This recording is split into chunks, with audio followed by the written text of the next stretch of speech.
This was not only a tremendous matchup, this was not only the kind of fight that every promoter wants because it's involving two dynamic personalities, two incredibly talented fighters for the heavyweight championship of the world, the ultimate prize in combat sports, right? It's the most decorated division. Everyone loves talking about the heavyweights. Francis is the knockout king. Cyril is the up-and-coming stud. But it also had all those other storylines, right? It had the former teammates. It had former coach and pupil. It had the contract stuff. And so there was just a lot. And I kept going back and forth about the fight. I kept wondering, historically, when you've got all that going on, when you're in Francis's shoes and you're battling the promotion and you're battling, to get your contract, the one that you want, and you've got drama outside of the cage, historically, it doesn't bode well. And historically, when you do battle the UFC, as I've said, the house always seems to win. It always seems like the guys who try to challenge them, I think of Rory McDonald, challenges them. Dan Henderson challenges them. Even guys like Lorenz Larkin. You challenge them, you go out there, the house always seems to win. Now, there are some exceptions here and there. Bader tested free agency and he's been better off as a result of it. But the high-profile guys, it seems like the house wins. House being the UFC. And so there were a lot of, and of course, he's going up against his former coach who built him. He made that Frankenstein. Of course, he's going to know the kryptonite. And there was just so much going on. And so when you consider all the drama with the contract, you consider the contract situation. I mean, the contract situation alone was enough to make someone crumble. Think about that. This guy betting on himself. Last fight of his deal. Going toe-to-toe with the powers that be. And not just going toe-to-toe privately, going toe-to-toe publicly as well. On The Daily Show, that Comedy Central show hosted by Trevor Noah, he's on a platform like that talking about his contract. Every interview he is doing is talking about his contract. How he has one fight left on his deal. That's his last fight. How his contract is going to be up with or without the belt around his waist come end of this year, 2022. Still, several months to go. But this is a lot to deal with. We talk about betting on yourself, gambling on yourself. Like, this man was truly doing that. He was saying, I'm going to walk into this cage with one fight left. If I lose, my leverage is gone. My negotiating power is gone. And I'm essentially a free agent. Now, I still think, as I said, there's a lot of business to be had. If you want to invest in, even off a loss to Cyril Gane would have been nothing to scoff at. Now, of course, if he gets knocked down in 10 seconds, your power really diminishes. But he was willing to take that risk. And it was not, trust me, it was not a fun process.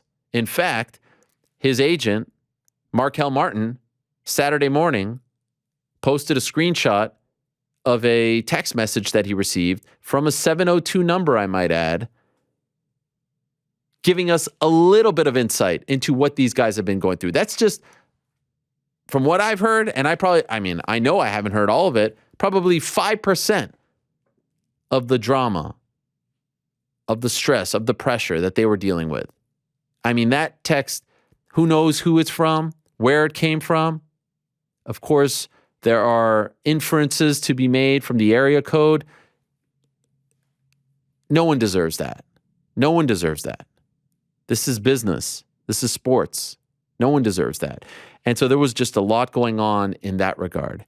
And then you consider he's going up against a former teammate, a guy that he's trained before, a guy who, when he trained with him for the first time, was much younger in the game, was new to the sport. You can make a very strong case, a lot better now than he was back then, right? That was still a couple of years ago. So he's going against this guy who, I don't care what anyone says, it's awkward. They handled it pretty well. That press conference on Thursday was a joke. All these press conferences are jokes. I hate to call them even press conferences. Just call them conferences at this point. For media to, the fact that they allow these media members to go up there to try to make it on their 30-second Instagram reel and battle and argue and disrespect the freaking warriors that are sitting up there is an incredible embarrassment. It is truly an embarrassment to the sport and to the company.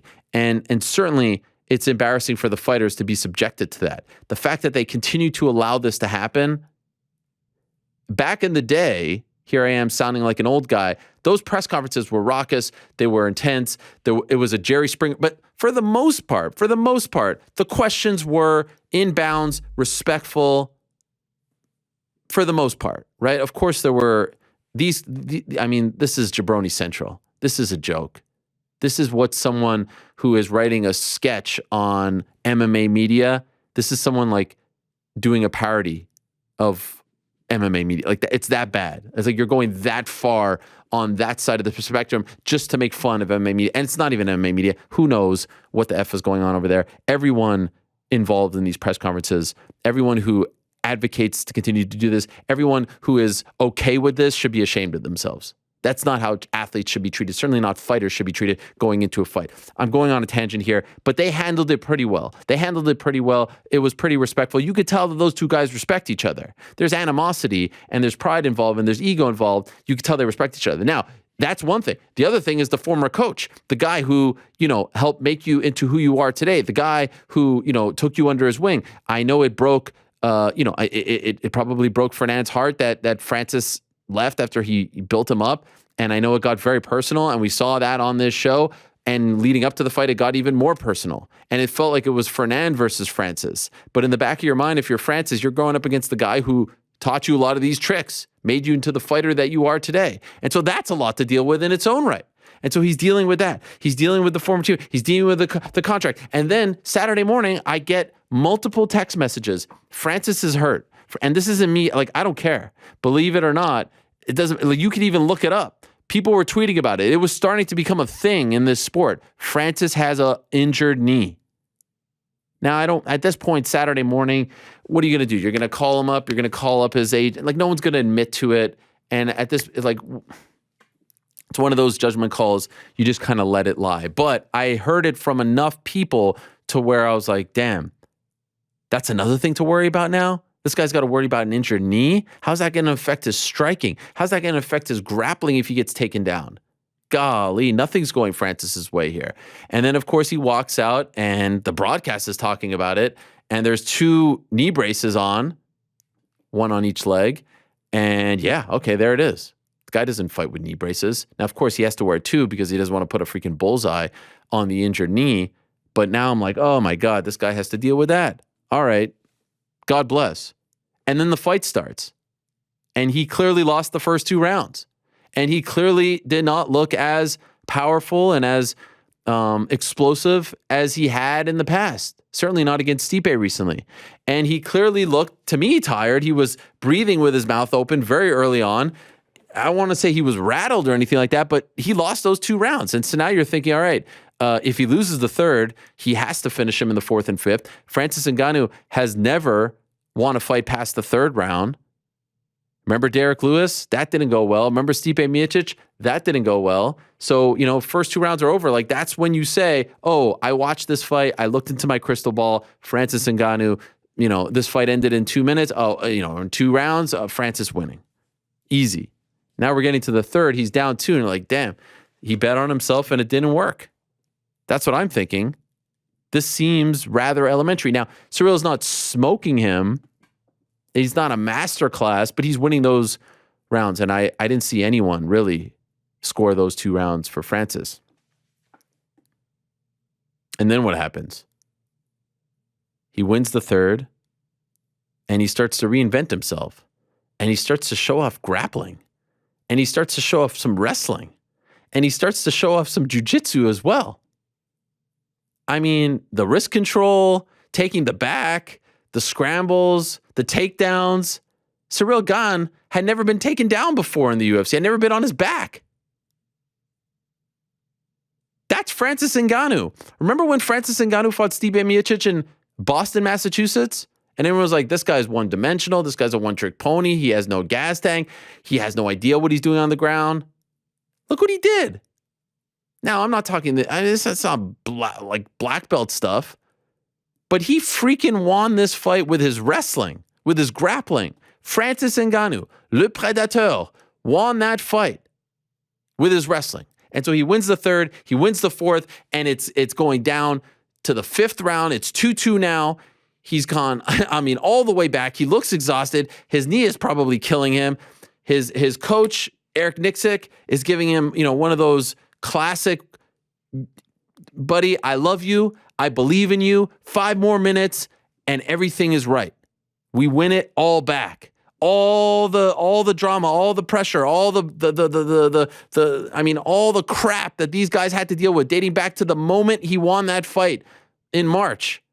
And they tried to pressure him to sign a new contract. And then the interim title debacle. And then thinking he was going to fight in September. And then having to wait till January, 10 months later to fight again. All that crap gets erased in 5 minutes. I mean, it was just chills going down my spine watching that. And what does he do? He pulls it out. He wins fair and square. And now Francis Ngannou is still the champion. And now, buckle up. We're about to get an incredible 11-month stretch. And it may not last that long. Who knows what's going to happen? Now, the one big X factor is the knee, right? If he needs surgery, and we're obviously going to ask him that question, now, okay, what happens? They may institute another interim belt. And that takes a little bit of his leverage away. Of course, I'm not naive. I saw people saying, like, what do you think? You think Francis is going to change? You think, like, he's going to change the system? You think he's going to get the fighters to unionize? Like, no, I'm not dumb enough to think that they can't literally decide. There is nothing stopping the UFC right now from saying, hey, Francis, we want you to turn around in March. Oh, I can't fight in March. Okay, we're going to strip you. There's nothing from there's no checks and balances here. It's the Wild West. Remember, they booked an interim title fight less than 3 months after his win over Stipe Miocic. Less than 3 months. There's nothing stopping them from saying, we want you to fight in May in Brazil. Can you do that for us? No. Okay, we're going to put an interim title. Or better yet, how about we just strip you? So don't think for a second that just because he won that fight, all of a sudden, like, he could just waltz into that office in Las Vegas and say, give me everything. Give me a $10 million contract. That's not how this works. But he is the champion right now, and there are a lot of people who are waiting to see how this plays out, who want to see if they'll make it right. Francis Ngannou, I don't care if he made, officially it says 600, I don't care if it's, he is not getting what he deserves. When you look at what some of the boxing heavyweight contenders, let alone the champions, are making, he is not getting what he deserves, and he should be getting it all because he is a promoter's dream. He is straight out of a Marvel comic. Everything, the story, the backstory, the way he looks, the way he fights, the way he conducts himself. Think about that guy winning that fight after everything that happened, and Dana White doesn't put the belt around his waist. Forget about not showing up to the press conference, because we have seen that in the past. He doesn't show up to all of them. Can't even put the belt around his waist? Really? And we've seen this before, by the way. Remember Tyron Woodley in Dallas? Same situation played out. This one different, though, because of the contract situation. Didn't put the belt around his waist. Didn't show up to the press conference. Now, you want to give the benefit of the doubt. Maybe something happened. But, I mean, what are the chances? Sitting there the whole time. Leaves before. Not in sight. Mick Maynard has to do it. I am reminded of the late, great Dennis Green when I see situations like this. I mentioned it before when talking about these people. I mention it again. They are who we thought they were. They are who we thought they were. I mean, someone shows you who they are enough times, you shouldn't be surprised about situations like this. But if you're Francis Ngannou and you see all of a sudden that it's Mick Maynard putting the belt around your waist, and then you find out at the press conference that no one from the UFC showed up, and you handle it with that kind of class and grace, much respect, man, because I don't know if a lot of people would do that. And of course, in the moment, he's only caring about, the victory and what it all means and the journey and probably how he's feeling and all that stuff. But golly, this guy, when you consider everything that he had to overcome on Saturday, every single crap sandwich that this guy had to eat leading up to this fight, and the way he handled it all and coming out on top, it's one of the most impressive performances that I've ever seen in the UFC. And then you start seeing people be like, ew, but the grappling wasn't that impressive. Shut the F up. Think about all that went into that. That wasn't Sunday morning at Gracie Barra. That wasn't Thursday night at freaking AKA. That was the eyes of the world watching this man. Many people hoping that he fails. The promotion certainly hoping. And they could say whatever they want. but it's a lot less headaches if he ain't the champion. That's the truth. Witness the fact, what happened afterwards, and he went in there and he won. Now, I hope for their sake they figured this out. The best place for Francis Ngannou is to be fighting in the UFC.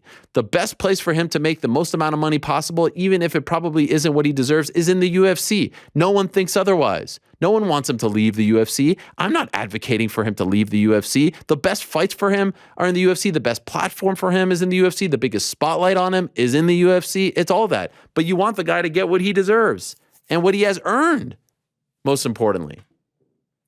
And so we have never seen a situation like this before. We have seen champions, butt heads. We have seen people in the early days. My guy, Guilherme Cruz, wrote a great story on Murilo Bustamante, but never in this stage of the sport's history with these kinds of eyeballs, with ESPN involved and these kinds of pay-per-view numbers and these kinds of gates. We've never seen this. We've never seen this.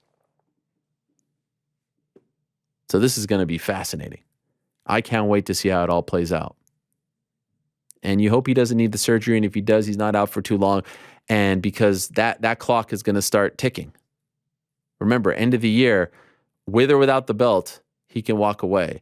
And now we're talking about a real freaking dicey moment.